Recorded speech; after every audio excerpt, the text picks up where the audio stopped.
The days are coming, declares the sovereign Lord Jehovah, when I will send a famine into the land, not a famine for bread or a thirst for water, but for hearing the word of Jehovah. They will stagger from sea to sea and from north to the east.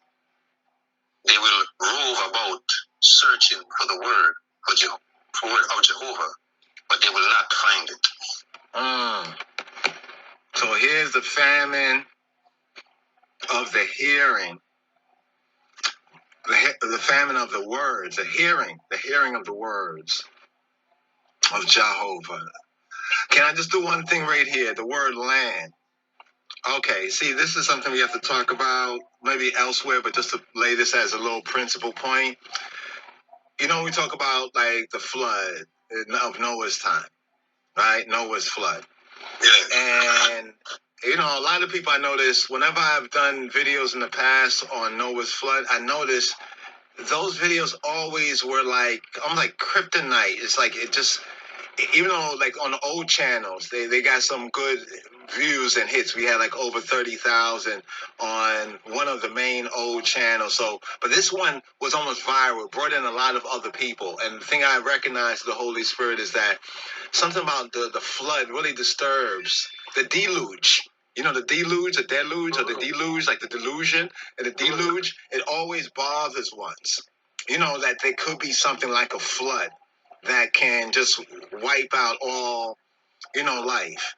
And then others come along and they say, and there's some truth to it, does it mean the whole world or does it mean just a particular region?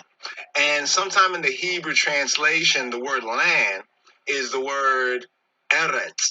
Eretz. So if you want to say it without too much accentuation, from low degrees to high degree, eretz. The eretz. Or for more enunciation, eretz. Eretz.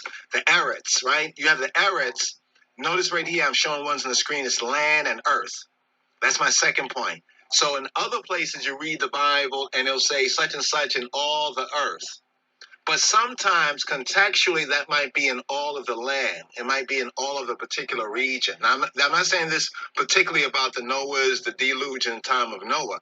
But I'm just saying that right here, as we reread this verse right here, based on the Hebrew, since we know that eretz can mean land and eretz can mean earth, like the ground, the land. So it can refer, right, to a particular place, or it can refer, as we talk about the earthly plane, you know what I mean, to the earth. So when it says that I will send a famine in the land, we can see this specifically to a particular land, but the same word elsewhere is earth. So they could have translated, I will send a famine in the earth.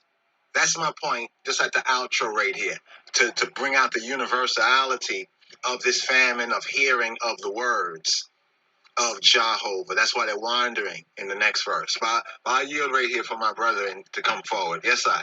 Tafari. Yes, let me jump to Deuteronomy. Deuteronomy 8. I'm sticking with the 8 right now. Is that a famine verse? Yeah, 8 and 1. Okay, hold on for a moment. I'm since I have this search thing, right? This my sword.